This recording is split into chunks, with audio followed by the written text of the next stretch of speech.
Welcome to Your True Calling. I'm so glad you're here. I'm Dr. Michelle Chappell, a psychologist and a rock star.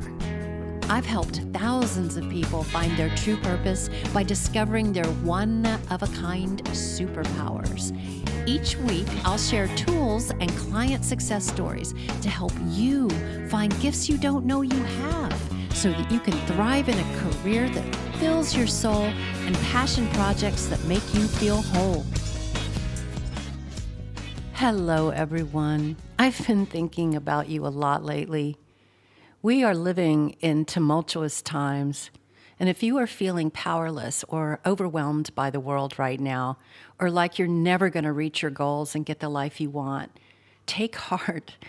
This podcast is going to show you how to find your power in a way you haven't thought about before. I'm excited to talk to Annie Blair and Carol Zahner. They both teach about the connection between power intelligence and embodiment practices. I went to a recent webinar of theirs, and I noticed that people attended from all around the world: Germany, France, Australia. They helped me make a breakthrough, and they might be able to help you make one too. Let's get into it. Hi, Annie and Carol. I am so pleased that you are on my podcast today. Thank you so much. Thank you, Michelle. Yes, thank you for inviting us. Well, I know, Carol, you just finished teaching a 2-day workshop in Colombia in Spanish. And Annie, you are at a retreat right now. So I'm especially grateful that you made time for this. So I just wanted to tell you a little bit about myself and also listeners who haven't come to this podcast before. I'm a cognitive psychologist and a coach, and I help people find hidden gifts and their true purpose in life. And I noticed that when I refer to their gifts or their talents as superpowers, they make breakthroughs so much faster. And I wanted to talk to you about power today, so I just thought I would bring that up just to sort of let you think about that in the back of your mind. The reason why I asked you to be on my podcast is because I recently took an introductory section of a class that you're going to offer through the Process Work Institute. It's called Get Smart About Your Power. It was only a 1-hour demonstration, but I actually made a big breakthrough, and I thought I have to let my listeners know about this work that you do because it's so powerful. So I wanted to thank you for that as well. I think talking about power is really important today because a lot of people feel powerless. As you said in your class, we feel overwhelmed, we feel marginalized, bullied. And the first question I wanted to ask you is, can you tell me a little bit about different ways that power can come through us? You mentioned it quickly in the workshop, but I thought maybe we could dive in a little bit. You mentioned social power, skills and talents, things like that. Do you mind just sharing with listeners a few different ways power can come through them that they may not be aware of? You know, I'm just thinking about the power we have in relationship. I'm looking at Annie's notes, and that how the actual connection with people can, and our capacity to do that, really has a huge impact in the world. And along with that comes something that Annie mentioned, the listening power, the actual power to support a person to feel heard.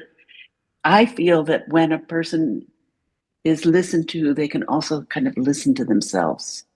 It gets that, and just knowing more about ourselves and connecting to our potential, I feel, is one aspect of power.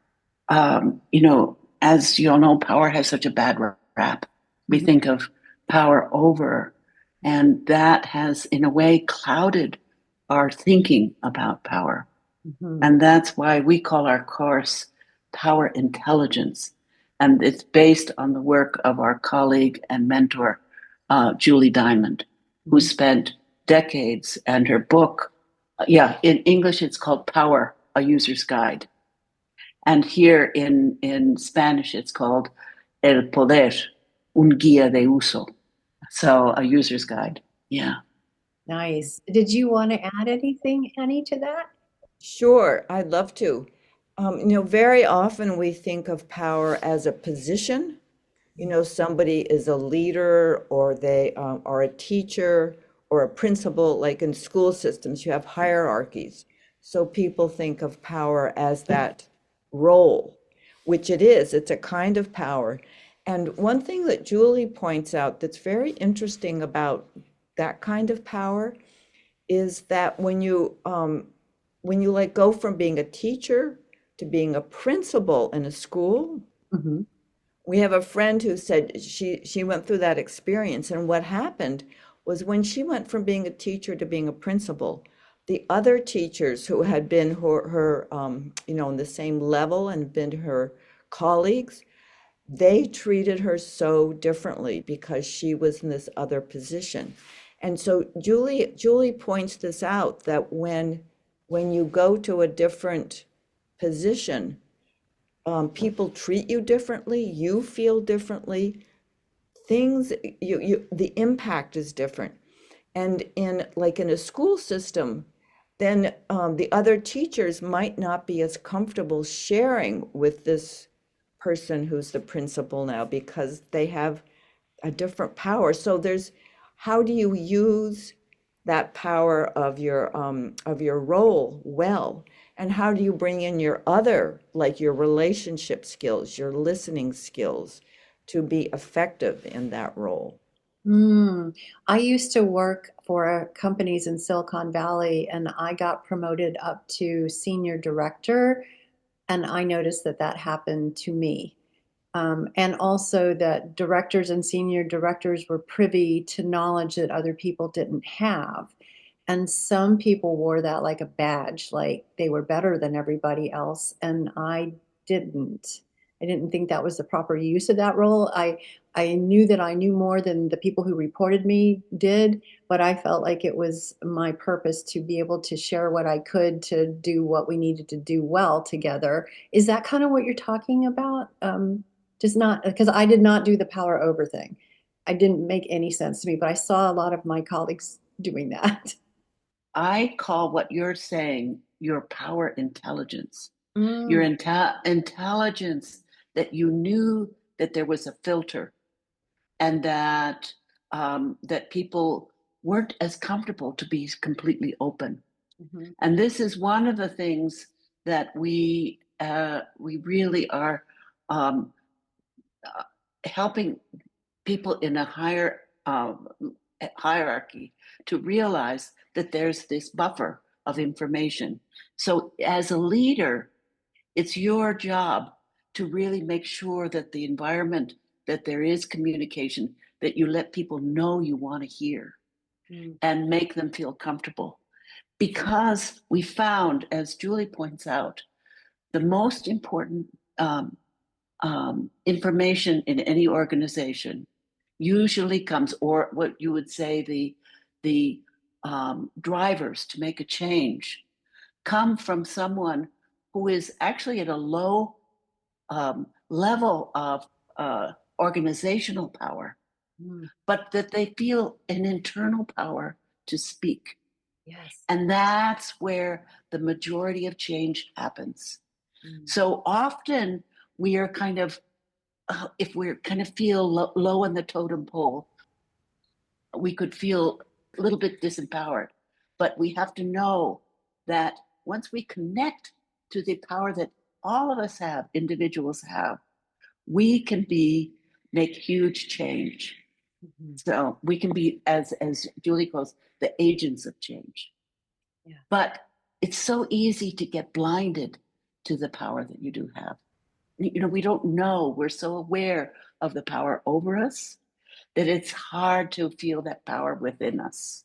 There are all kinds of power and that is the beauty of Julie Diamond's work, that she's really looking at all the different kinds of power that we have. Both of you in that 1 hour teaser, I'll call it, you mentioned that if we don't access our power consciously, it can come out in a problematic way. And you mentioned bullying, creating confusion, a sense of chaos, being righteous. Can you say a little bit more about the difference between accessing power consciously and unconsciously? Annie, why don't you take that one? Okay. Um, well, when I'm conscious of my power, I can be, it's like I've landed in my body and I have all my like awareness with me and I'm not going, oh my gosh, what do I do next? I'm really nervous about this, or I don't feel powerful and I shrink away. Whereas if I'm feeling my power, I'm feeling my skill, I'm feeling my ability to connect, then I can be clear, then I can relate. And if I'm not feeling comfortable with my power, I might like get really uptight and be very crisp and a little bit dogmatic because I want to make sure that I'm coming across as powerful. Whereas if I'm really feeling powerful, I'm behaving in a way that's appropriate for the present situation. Did you want to add anything, Carol? I think that's where the embodiment work that we're doing really comes in. The fact that you can actually access and connect, it becomes it's a physical feeling, and but we have to learn to do that, and the practices of that we're of social presencing and the embodiment practices really help us connect to that power and let us help us be aware of when we lose it. It's interesting to me that you have a body, I'm going to call it a body oriented approach to finding your power. I think that's easier maybe for listeners to understand right off the bat. So you're going into the body. And I think it's so interesting because our culture is so left brained, right? We think everything out. We want to think things through. And you might think that the right way to do this is to come up with ideas about how to empower people. But your approach really is to help people connect with their bodies to find their power. So can you say more about that? One way we're doing it in the class has been really effective because we've encouraged people to connect with their body feeling when they are feeling powerful, that they're feeling comfortable and settled and like they have skills at hand, they feel capable and they can handle things. And and then we've asked them, feel that in your body, but then also let yourself imagine somebody that you know, somebody you've read about, a teacher you've had, a friend that you admire, and notice how they stand or act and try to feel into them, embody them. And so then that actually brings a whole other level of feeling in one's body. And we do this with two figures so that we really get a sense of who we're drawing energy from to settle into our bodies. Hmm. I'm just going to say something from my own experience, and it may not be exactly what you're talking about. I have dressed up as a superhero before.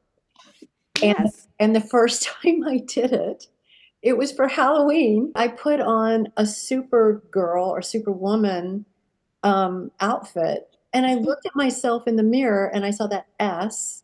Well, it's a symbol for hope. It's not actually an S. I saw myself and I instantly felt more empowered because I was wearing that outfit. And then I read that some actresses who have played superheroes, on TV and film, same thing. So is it that kind of thing? Because I think I was imagining her almost as a role model and I became it. Yes, yes, yes. It's like shape shifting, you know? It's like a dream figure. Yeah. I mean, this is just something I just now thought of. You know how very often we have dreams with monsters in them or these, but if like in process work, we embody those monsters, right? We become the monsters. We feel that power. And yeah, so yes, I just think that's such a great example, Michelle. Oh, thank you. Quite by accident. That was it. When you see yourself, you begin to change there's a feeling when you're seeing yourself that. And that's what we're getting at. There's this feeling in power. When I feel like, ugh, I don't have power, it's a body feeling. And so the more we have like a vocabulary, the ability to sense, what am I feeling right now? Oh, okay. And if I connect to my deepest values, what's important for me in the moment, how that changes my body. If I'm grounded in, it makes me emotional. When I'm grounded or connected and feeling my deepest value, I have a different feeling in my body. And that's what we're trying to get at in that if we can really stay grounded in things that are really important to us, it translates into how we feel and into that the kind of personal power that we're hoping that people will be able to connect with. Yes, and I thank you, Carol, for saying that the value, because that's it wasn't just power, it was the value. And Julie says, you're only as powerful as you feel, so really connecting with those values brings out that feeling. And we found too, and I mean this is from Julie's work, that you can have a high positional place, rank, but if you don't feel like you have a sense of your own value and your own personal power, you're not going to be all that effective. Right. Whereas if you're in a lower positional rank, but you have a stronger sense of your own value, you're going to be very effective in that organization, family, school. Right. So you're not really trapped in a role or a rank. That's right. Yeah. That's mhm. That's good for people to hear, especially a lot of my listeners are younger, so they're probably going to be, starting out in their careers and having to report into people above them. So they might be feeling somewhat powerless and they're putting in long hours and all of that, and they don't feel like they have much of a say. So that's, I think, really good for them to hear. Yeah, they're not stuck.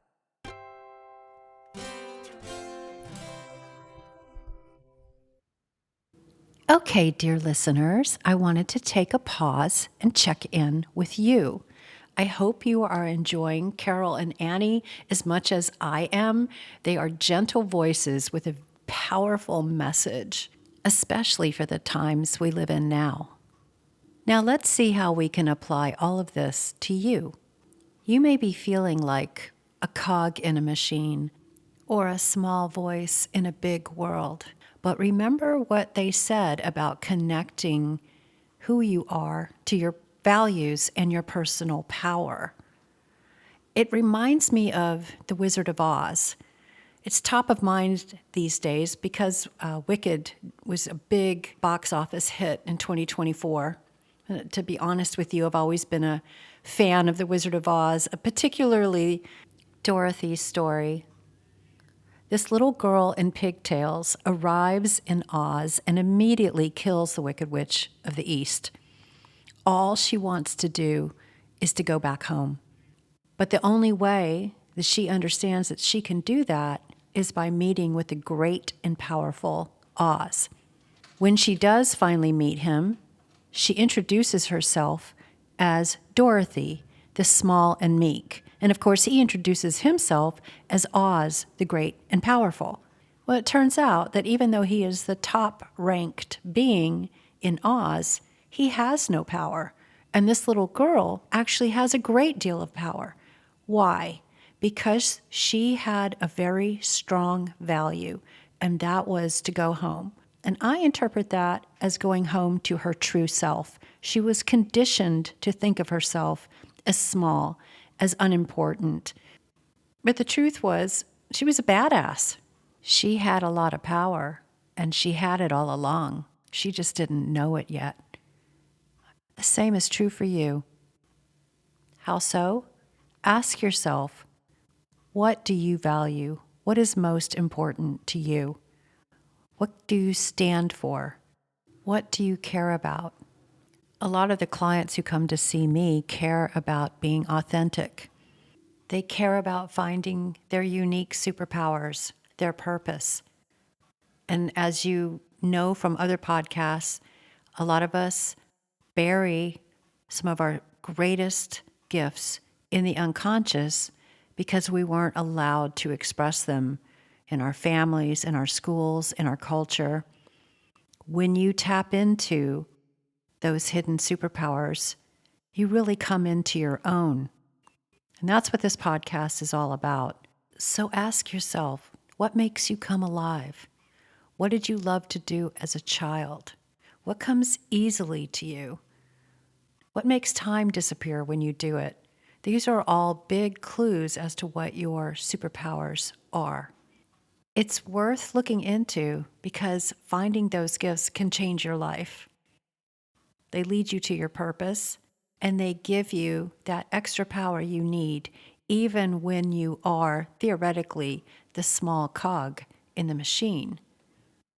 Dorothy was a little unimportant girl, but she found her power by being true to herself and following her values.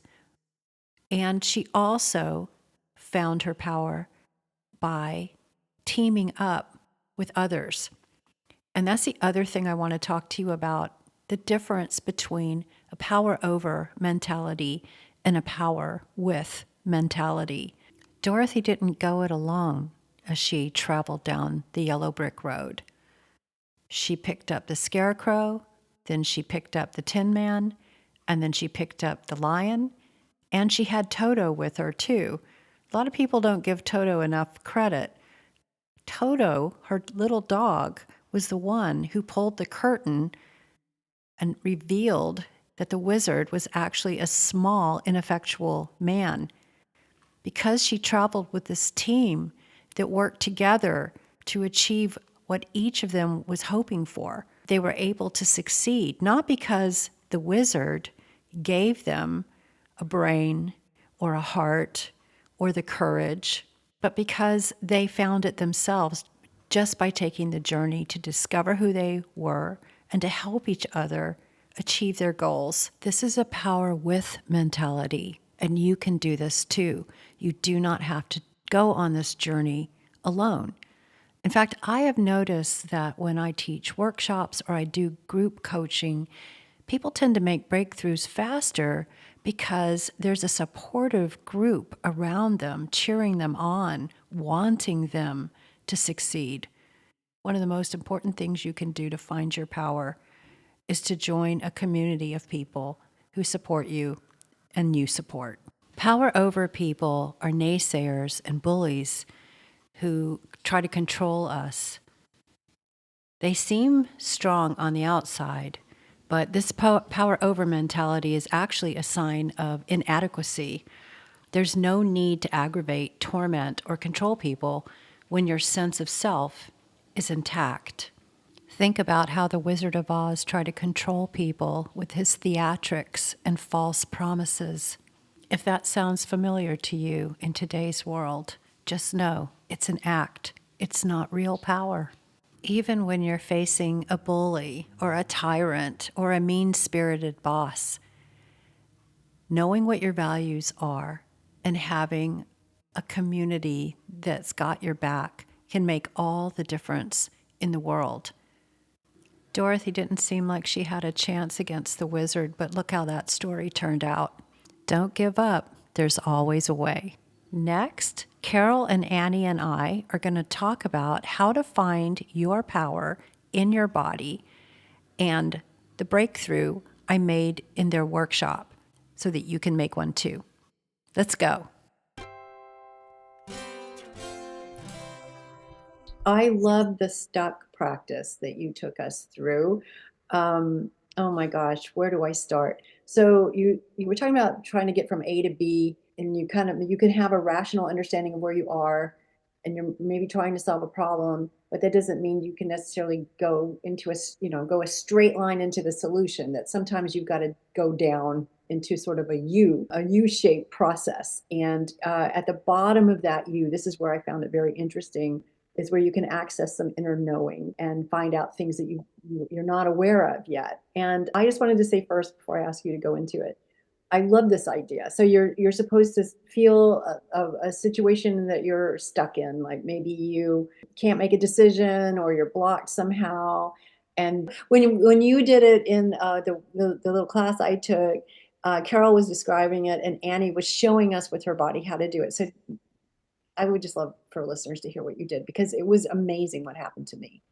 Well, first of all, this concept of the you is from you theory, or the economist um, Otto Scharmer, who is looking at systemic change and saying for good systemic change that really takes into account our new situation and our new challenges, we need more than just our past experience.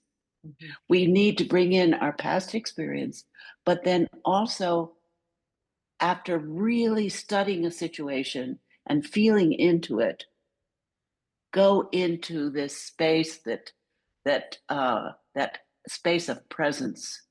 And in the Japanese, it's called the term is called ma, that a pause in which something can come up.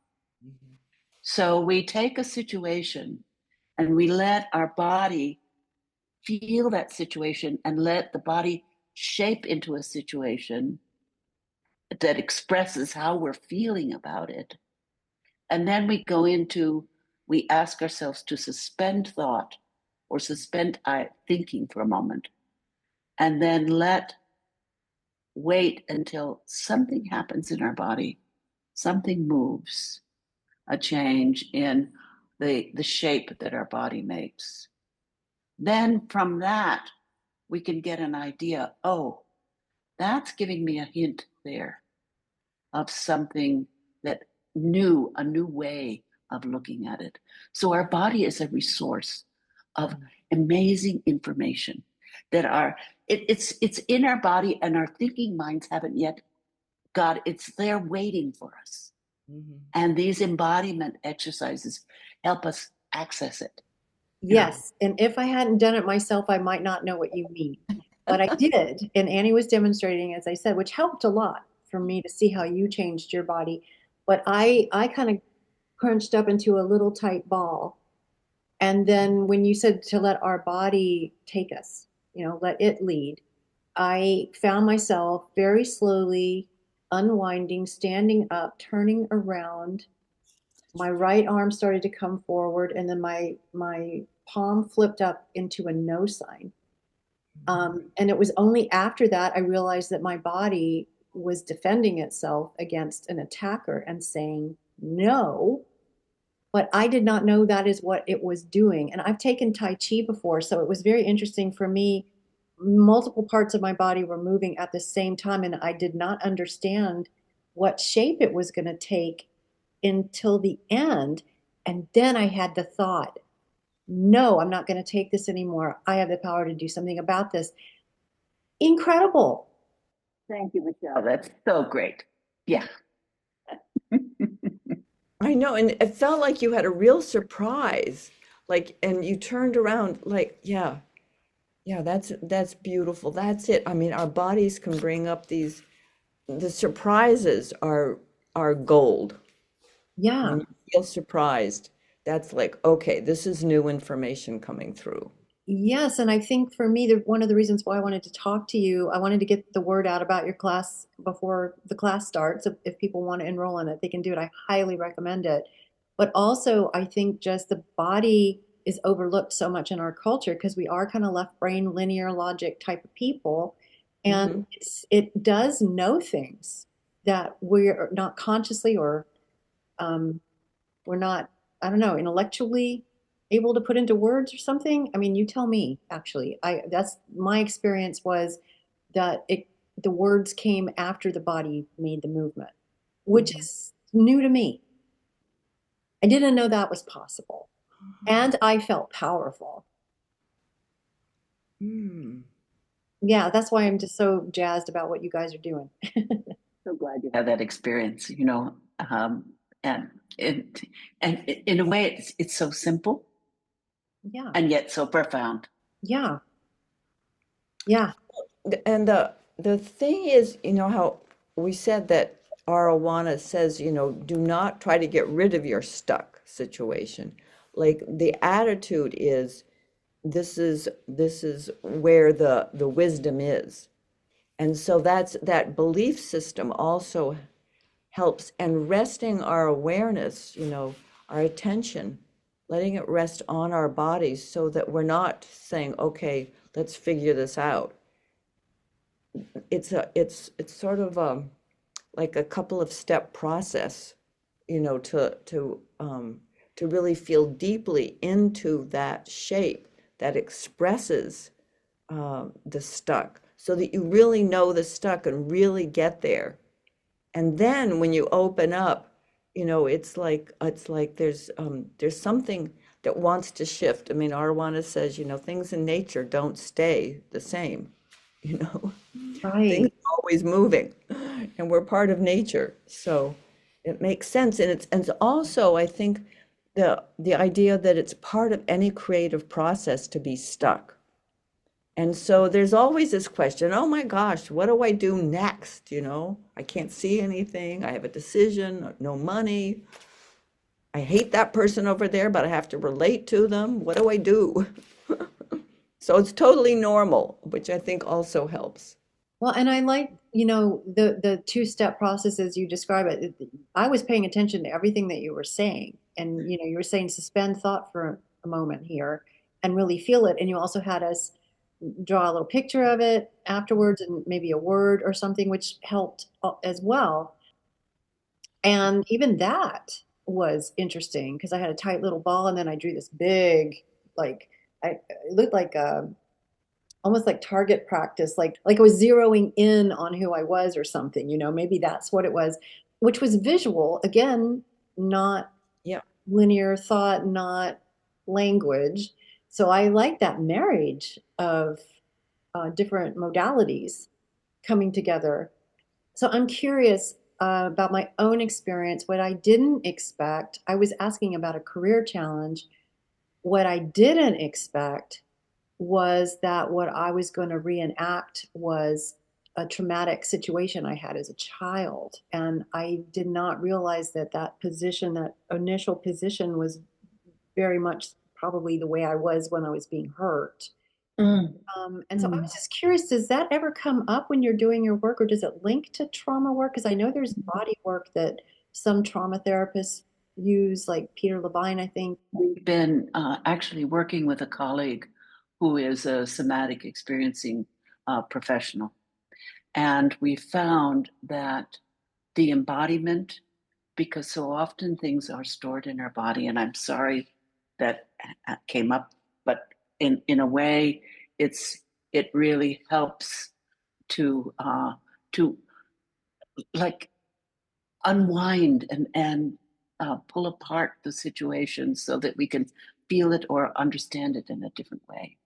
So we found that it's a very gentle way, because you can go into a situation without having to tell all the story or and because often those things are very private. Yes. And just to be able to feel it and experience it, it can give options and new ways of thinking about things. Yeah, I just, in my case, I was just sort of surprised by the power I felt in my ability to turn around and say no as an adult. The power I felt in my body to be able to turn around and take an action that I was not allowed to take as a child is part of what I understand that work is about. And I've only been able to understand it theoretically because nobody's ever done it with me. And I think inadvertently, that's what happened with me too. And I was just thinking, I wanted to point that out, and I'm glad you were willing to talk about that a little bit because, I think we live in a traumatic world right now. The American Psychological Association named COVID as a national traumatic event for the United States. So we have all literally been through trauma. I think we have. And trauma gets stored in our bodies, it's not enough to just talk about it, right? So anything else you wanted to say about that? Well, I know Arowana and her colleagues have talked about that it's very often the stuck place is more condensed or tight or drawn in, and that there is something that very often opens up and out and in different ways. And so that's not the only pattern, but that's a very common pattern that happens. And so it can relate to the current situation, whatever the stuck situation is. But also, like you say, because it's in your body, it touches then on a deeper or other traumas. And I mean, we're not in our classes, we're not trying to be psychological in that way, or look at it as trauma Yeah. therapy. That's why we also say, take something that's not the worst stuck that you've ever had in your life. I guess I just wanted to point out to listeners that just paying attention to the body, it can bring so much wisdom on so many different levels. Michelle, I wanted to add, though, Oh, yes, please. that there's a training, that this is learning how to access our access the information in our body. There is developing the skill for that, because it is a very introspective process, and for some of us, it's very hard to get out of our minds and into the body.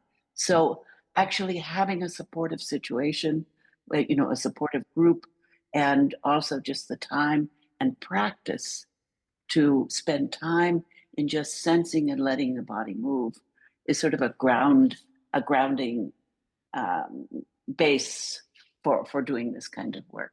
Yeah.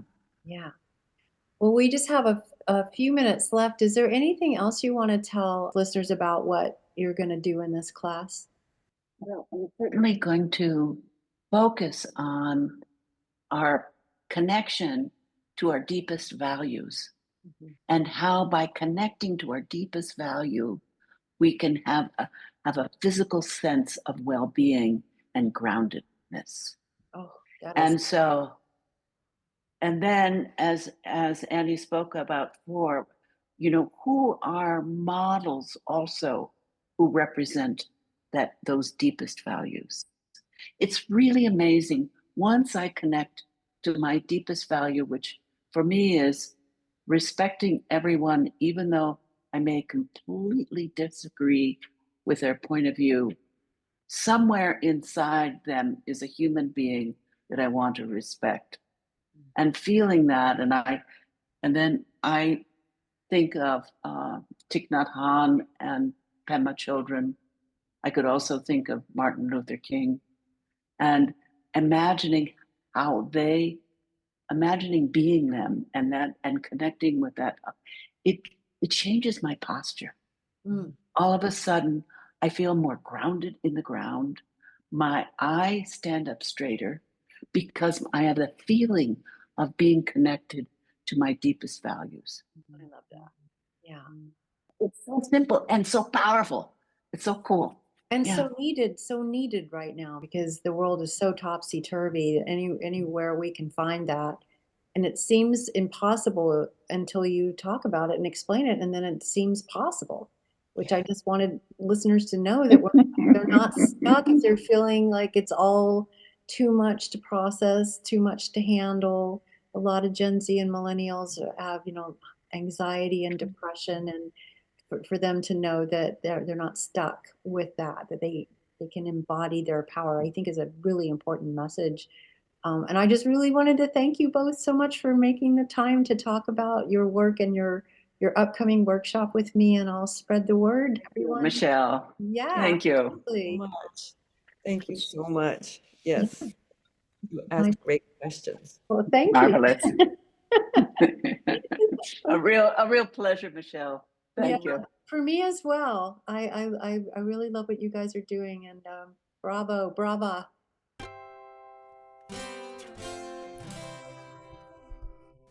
Carol and Annie's workshop is called Get Smart About Your Power, and I will include a link in the show notes. It starts on February 25th. It meets on 3 Tuesdays from 10 to 12 noon Pacific. So it goes from February 25th, March 4th, and March 11th. I really invite you to check Annie and Carol out. this simple body practice of getting unstuck has stayed with me. And I wanted to share another experience I had. Carol is absolutely right that it's something that you can practice and get better at. I went for a walk one day. It was very, very cold outside. I was wearing a coat. I had my hands in my pockets.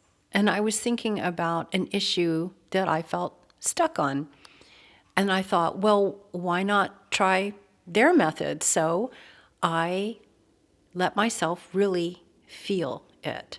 And I found my face making a kind of grimace, and my shoulders were hunching over, and my knees were slightly bent. It was like I was bracing myself for hard times.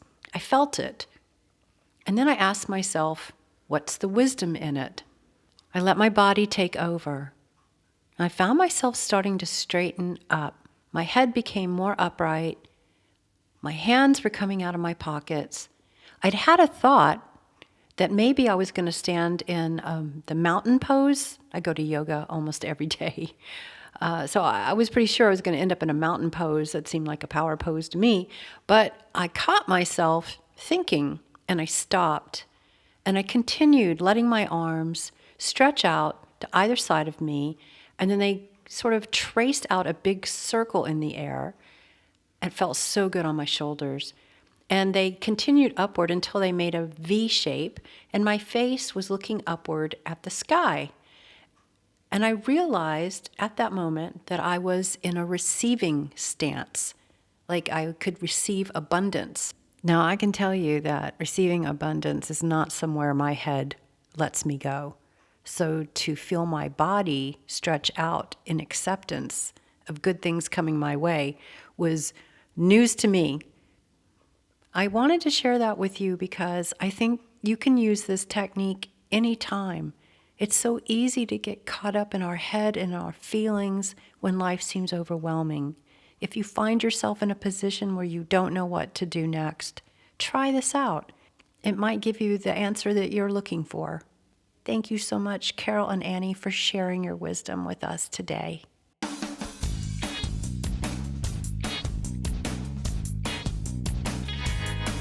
Thank you for listening to Your True Calling. Please leave a review and share it with your friends. From my website, yourtruecalling.org, you can follow me on social media, learn more about my music and my coaching, contact me to find your superpowers live on the air, and help me produce future episodes by funding me on Patreon.